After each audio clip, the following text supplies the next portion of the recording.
예수님께서 하시는 일을 한마디로 표현하면 다 이상한 일이었습니다. 우리가 봤을 때는 이상한 일이 아니죠. 당시 종교 지도자들이 보면 이상한 일이었습니다. 백성들이 봐도 이상한 일이었습니다. 일반적이지 않았기 때문에 그렇습니다. 예수님께서 가시는 곳마다 이상한 일을 행하니까 오죽하면 세례 요한도 시험에 빠졌을까요? 세례 요한이 누굽니까? 예수님이 오실 길을 준비한 사람입니다. 예수님이 오셨을 때 어떻게 그 메시아로서 그 메시아의 프로필을 어떻게 정의했습니까? 보라, 세상 죄를 지고 가는 하나님의 어린 양이로다.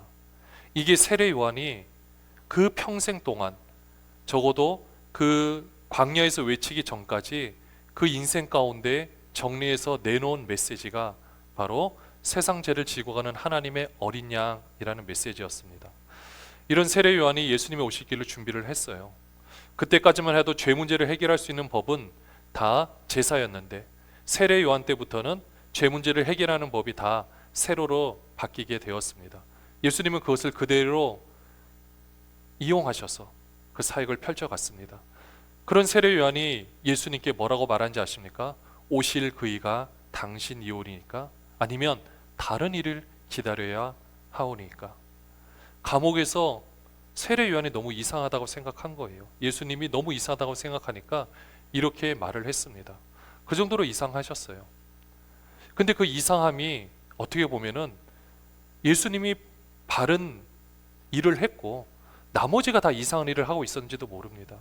여러분들, 요즘에 우리나라에서 있는 모든 일들, 특별히 우리 이제 젊은 커플들이 여행을 가는 이제 광고하는 것들을 이렇게 보면은 이게 너무 이제는 단순하다고, 이게 아니 너무 당연하다고 생각을 하고 있습니다.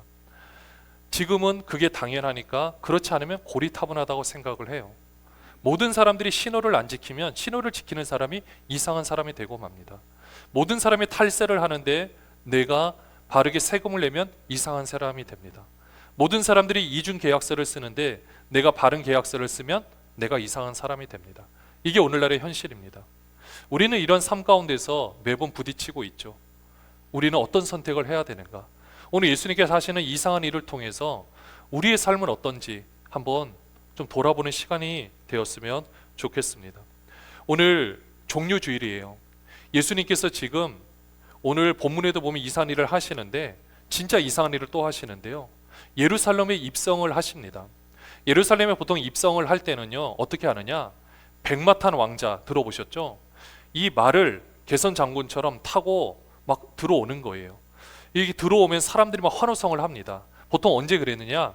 그 당시에 로마가 전쟁을 하고 나서 승리해서 돌아오면은 그 장군이 딱 이제 말을 타고 가고요, 뒤에 군사들이 따라옵니다. 그 다음에는 그 수많은 전리품들을, 노량물들을 다 싣고 오고요, 노예들을 끌고 와요. 그럼 사람들이 막 환호합니다. 그때 종려나무 가지를 막 흔들어 대는 거예요. 그리고 심지어는 자신의 옷을 펴서 그 밑에다가 깔기도 합니다. 여러분들 아마 영화 같은 거 보신 적이 있을 거예요. 나뭇가지를 밑에다 다 깔면 그것을 밟고 지나가는 거. 마치 영화제에서 보면 레드카펫을 까는 것처럼, 또 예식장에서 하얀 카펫을 까는 것처럼 그 종려나무 가지를 계속해서 깔아서 지나갑니다. 근데 오늘 예수님은 무엇을 타고 오신지 아십니까? 나귀를 타고 오셨어요. 나귀를 타고 왔다라는 거는 그것도 새끼 나귀. 이 보면은 여러분들, 제가 세발자전거를 탄다고 한번 생각해 보십시오. 멋있을 것 같습니까? 세발자전거가 아무리 비싸다 할지라도, 고급 막 명품 세발자전거를 할지라도 제가 타면 너무 조그매 보여서 볼품이 없어 보여요. 마찬가지로 예수님께서 나귀 새끼를 타고 간다? 물론 예수님은 겸손의 왕이라는 것을 표현하고 싶어 했습니다. 근데 사람들이 보면은 그래도 환호는 하는데 뭔가 석연찮은 거예요. 개선 장군처럼 내가 정복하러 온 것이 아니라 나는 겸손함으로 이 자리에, 그렇지만 왕으로서 왔다. 왕의 본질은 변하지 않으니까 그렇게 왔다라는 거죠. 예수님께서 이 땅 가운데 오셨을 때도 어떤 모습으로 오셨습니까? 마구간에서 태어나셨어요. 마구간에서 태어난 게 우연이 아닙니다. 그런데 우리나라도 대통령이 그냥 움직여도 그냥 움직이지 않죠. 미리 경호원들을 보내서 하루 전에라도 가서 어떤 위험 요소가 없는지 다 살핍니다. 그리고 해외 나가도요, 미리 다 선발대들이 갑니다. 하물며 만왕의 왕이신 하나님께서 이 땅 가운데 오셨는데 그냥 오셨냐? 아무 아무런 연고 없이 오셨냐? 아니죠. 다 준비가 됐는데 만왕의 왕께서 그분이 이 땅 가운데 인간의 몸을 입고 오셨을 때 보여주는 모습은 가장 낮은 곳에 계셨던 거예요. 마찬가지로 왕이시지만 가장 겸손한 모습으로 그곳에 들어오시게 된 겁니다. 그렇게 오셔서 왕이신 그분께서 맨 처음에 하신 일이 무엇입니까? 아니, 왕인 그분이 들어오셨을 때 사람들이 외친 메시지가 뭐죠? 호산나였습니다. 여호와여 구원하옵소서, 여호와여 구원하옵소서. 이렇게 메시지를 외치고 있었던 거예요. 이 수많은 사람들이 이렇게 호산나 호산나 외칠 때 사람들은 그때는 환호를 했지만 사실 그 마음속에는 나중에 어떻게 바뀌었는지 우리가 잘 알고 있습니다. 예수님을 다 십자가에 못 박았으니까요. 그리고 예수님께서 오셔서 먼저 하신 것이 무엇입니까? 성전을 깨끗하게 하셨어요. 그 당시 성전 규모를 한번 생각해 보면은요, 이 당시에 지금 이때 당시는 유월절을 앞두고 있었습니다. 유월절은 이스라엘 명절 중에서 가장 큰 명절로서 평소와 다르게 거기에 모인 인구가 어느 정도 되느냐, 학자들마다 이야기는 다르지만 많이 모일 때는 250만 명으로 예상을 하고 있습니다. 왜냐하면 그때 당시 드려진 양의 수가 20만 마리 정도 된다라는 기록이 있거든요. 10만 마리만 된다 할지라도 100만 명이에요. 20만 마리면 거의 200만 명입니다. 그 인원수에 따라서 양 한 마리를 드리는 거기 때문에 보통 20명당 한 마리. 그렇게 해서 또 10명당 또는 20명당 한 마리이기 때문에 거기 모인 인원이 어마어마해요. 여러분들 그 사람들이 유월절을 앞에 두고 이제 제물을 드려야 되는데 그 제물을 잡는 칸을 한번 생각해 보십시오. 그 수많은 그 양을 다 도축을 해야 되는데 그 공간이 얼마나 크겠습니까? 기존 공간 성전도 물론 규모가 있지만 거기서 다 소화가 안 됐을 거예요. 근처 어디서라도 정말 그 막 일사천리로 이 모든 일들이 계속해서 막 진행되어 갔을 겁니다. 근데 딱 예수님께서 나타나셔서 어떻게 하십니까? 다 뒤집어 엎어버리는 거예요. 우리는 그냥 성경 본문이니까 뒤집어 엎으셨구나, 그냥 사함바 엎으셨구나 라고 했겠지만은 여러분들 수백만의 사람들이 적어도 거기 모여있는 수만 그런 사람들이 단 한 사람으로 바뀌는 게 가능하겠습니까? 이 예수 그리스도께서 그곳에서 바꿔버리는 거예요. 그 재물 가지고 온 것들을 거기서 팔고 있는 것들을 다 뒤집어 엎어버리는 겁니다. 그럼 왜 재물을 뒤집어 엎었느냐? 여러분 우리가 생각해 보면은 그 당시에는 원래 재물은요, 구약에도 보면 집에서 키운 것을 데리고 오는 겁니다. 근데 거리가 멀죠. 거리가 멀다 보니까 지금처럼 차로 올 수도 없고 걸어서 끌고 와야 되는데 얘가 잘 안 올 때가 있습니다. 그럼 어떻게 해야 돼요? 막 끌어당겨야 되겠죠. 그러면 상처가 날 수가 있습니다. 또는 어디 부딪히기도 하고 또 다른 동물에 의해서 상처가 나요. 그러면 제사장이 그 동물을 가지고 오면 검수를 합니다. 이게 하나님께 드릴 수 있는 것인지 아닌지. 근데 딱 봤을 때 이건 아니다 싶으면 거기서 이건 드리지 못해요. 그러면 멀리까지 왔어요. 내가 하나님께 제사를 드려야만 내 죄가 해결이 되는데, 내가 이 제물을 드려야만 되는데, 그러면 어떻게 해야 되느냐? 거기서 있는 제물을 사래요. 근데 보니까 가격이 20배가 넘는 거예요. 내가 집에서 애지중지 키운 것도 새끼부터 사료를 먹이고, 물론 그때 사료는 아니겠지만 이렇게 키운 값이 엄청난데 이젠 여기서 20배 값을 주고 해야 된다? 여러분 같으면 어떻게 했습니까? 안 할 수가 없잖아요. 그럼 어떻게 합니까? 우리 아이들 학비, 앞으로 모든 것들을 다 쏟아부어서 이것을 살려고 하는 거죠. 내 미래를 위해서, 우리 가족의 미래를 위해서 준비해 놓은 것들을 결국은 이 20배의 값을 사야만 이들한테 이들이 하나님의 복을 받을 수 있다고 제사장이 얘기를 하니까, 남들은 다 하는데 나만 안 하면 안 되니까 거기서 그렇게 드릴 수밖에 없었던 겁니다. 그렇게 해서 드리면 어떻습니까?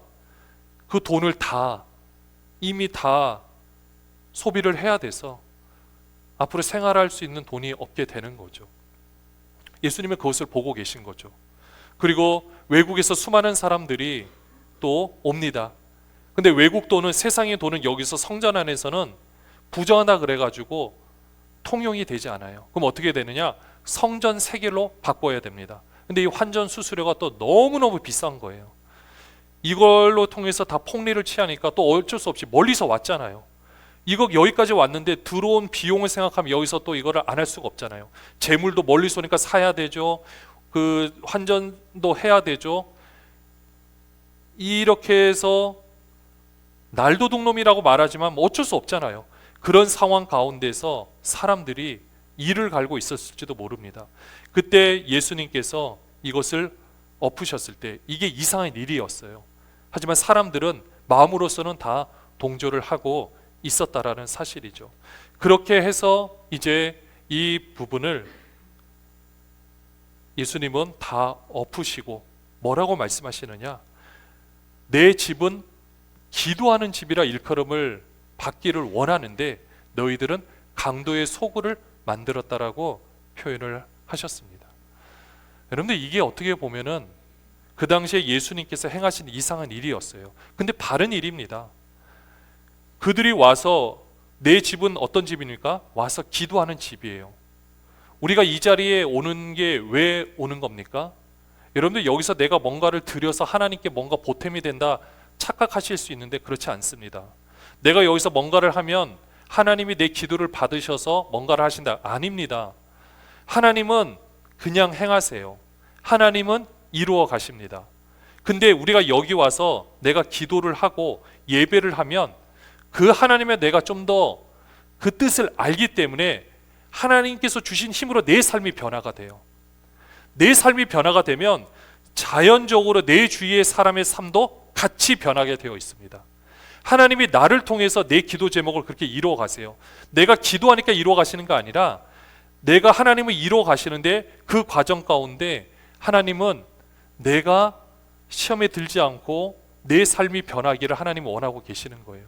여러분들 좋은 친구를 만나거나 내가 정말 오랜만에 사랑하는 가족을 만나거나 그렇게 했을 때 여러분 가서 맛있는 것도 먹고 또 차도 마신다고 한번 생각을 해보십시오. 여러분들 그 안에 무슨 형식이 있습니까? 근데 만나면 어떻습니까? 좋습니까? 안 좋습니까? 좋잖아요. 같이 차를 마시면 어떤 것이라 할지라도 차가 맛있어서가 아니라 그 사람과 함께 있어서 좋은 거 아닙니까? 예배는 바로 그런 거거든요. 기도도 바로 그런 겁니다. 기도를 하면 할수록 누구의 뜻을 아느냐? 하나님의 뜻을 아는 거예요. 어떤 뜻이냐? 나를 향하는 하나님의 뜻을 아는 겁니다. 기도를 하기 전에는 내 삶이 이상한 일이라고 생각을 했어요. 그리고 하나님께서 이상한 일을 한다고 생각을 할 수가 있습니다. 근데 기도를 하면 할수록 그게 이상한 일이 아니구나. 내가 이상한 생각을 하고 있었구나. 하나님이 날 만지시는구나. 깨닫게 되는 거예요. 예수님께서 그것 가운데 모든 것을 뒤집어 엎으셨을 때 종교 지도자들이 보면은 말도 안 되는 일이죠. 감히 하나님께 제사를 드리는 거를 감히 예배를 방해해? 감히 제사를 방해해? 아니 저런 말도 안 되는 이렇게 욕을 하고 얘기를 했을 겁니다. 그러나 우리가 결과적으로 보면 도대체 누가 이상한 사람입니까? 재물 장사를 하는 사람이 이상한 일을 하고 있는 겁니까? 예수님이 이상한 일을 하고 있는 겁니까? 이렇게 예수님은 이상한 일이었지만 그걸로 인해서 그 백성들이 하나님 앞에 나와서 정말 기도하면서 그 모든 문제가 해결되기를 원하셨습니다.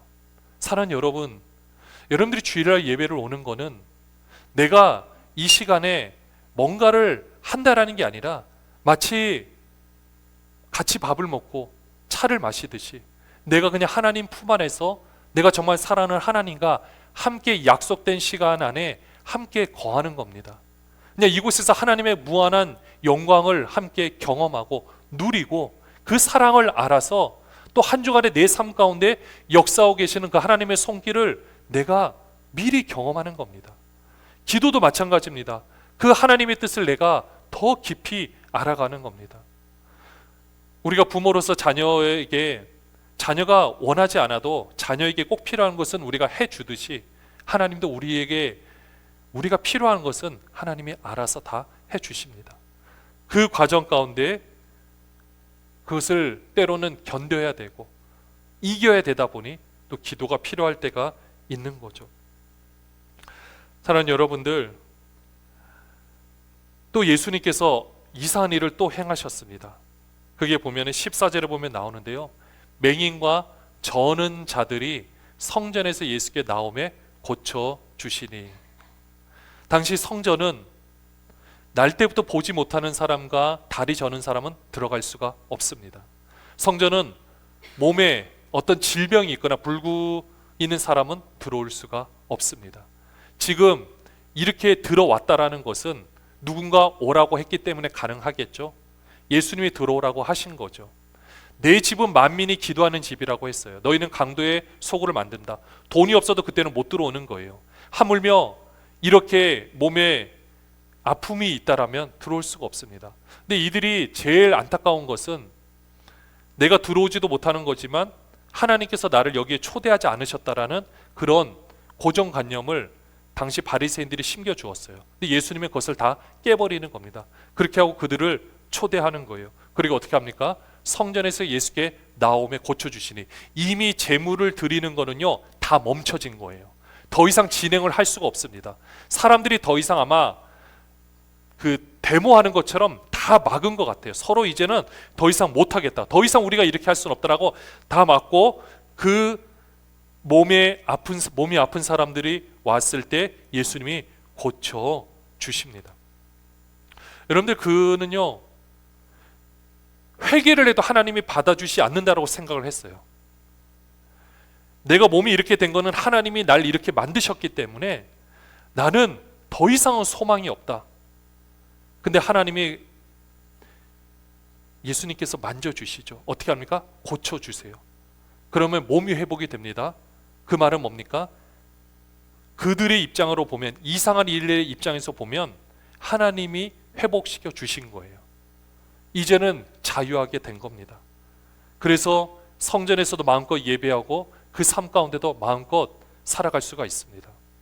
사랑하는 여러분들, 우리는 겉으로 나오는 질병은 눈에 보이는 것은 없을 수 있습니다. 근데 여러분들 심령을 한번 돌아보십시오. 여러분의 마음을 한번 돌아보십시오.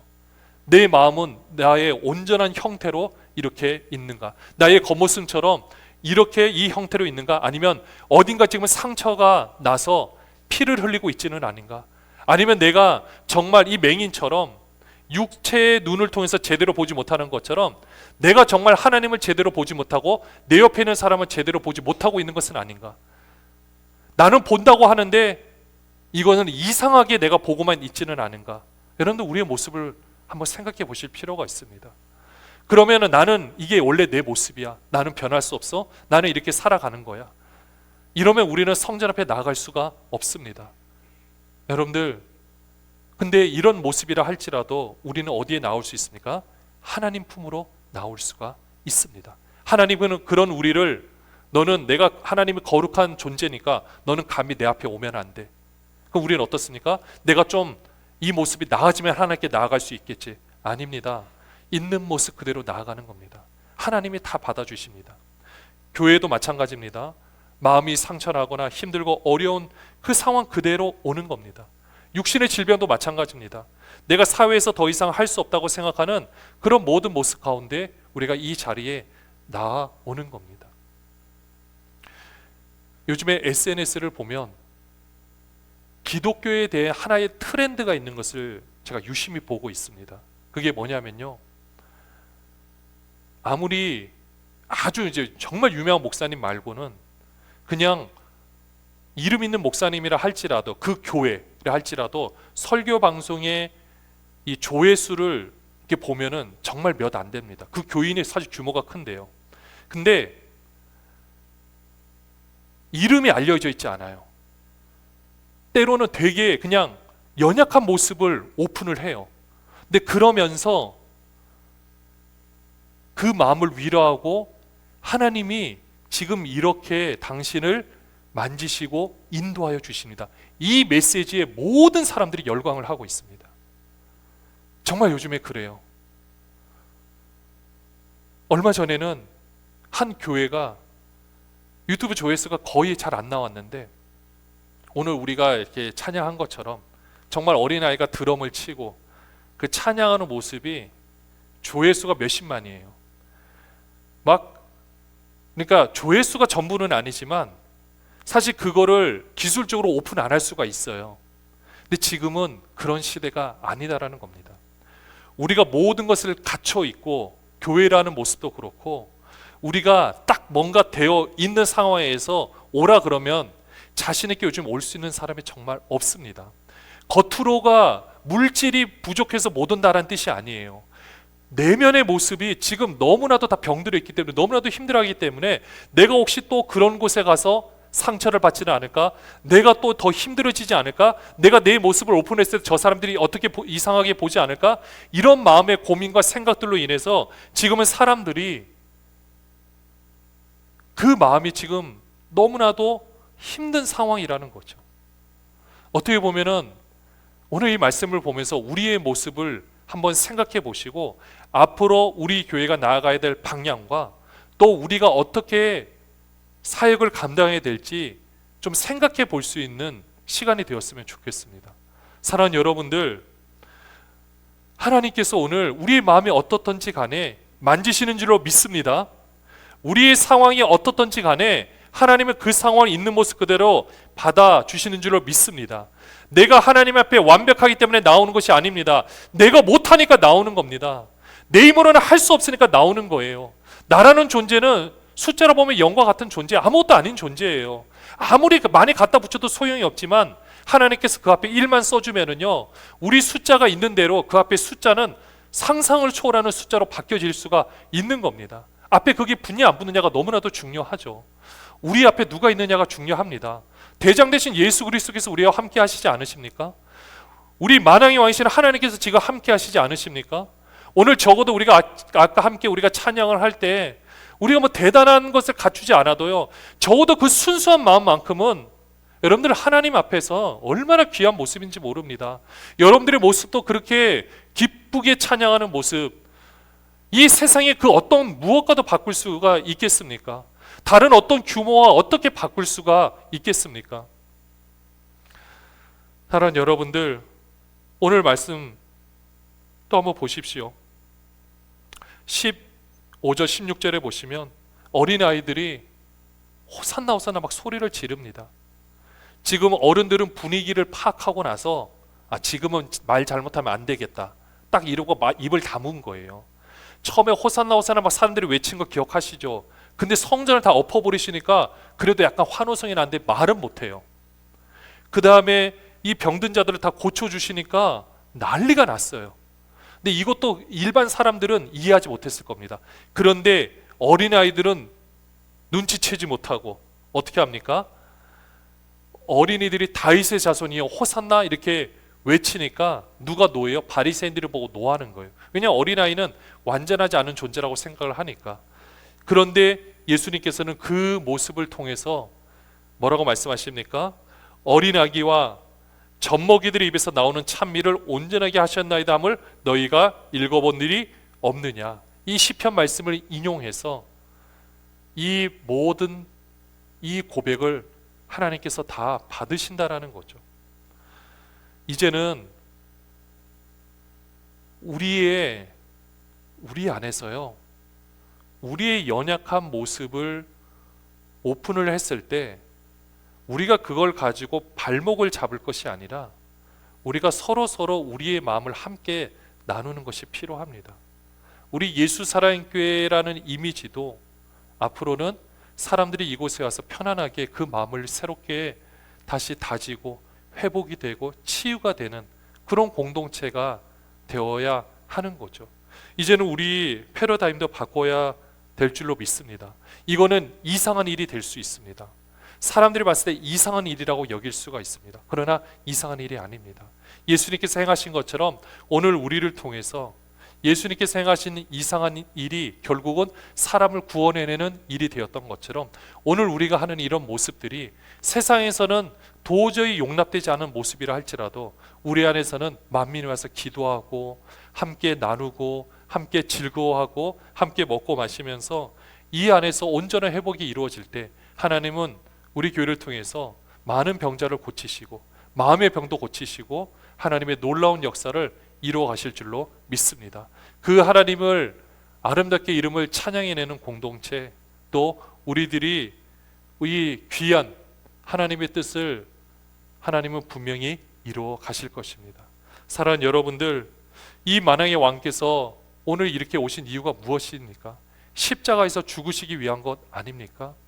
우리는 교회를 통해서 영광을 구하려고 할 수 있겠지만 우리의 진짜 영광은 가장 낮은 곳에 계신 주님을 만나 볼 때입니다. 그 주님과 눈빛이 교감할 때입니다.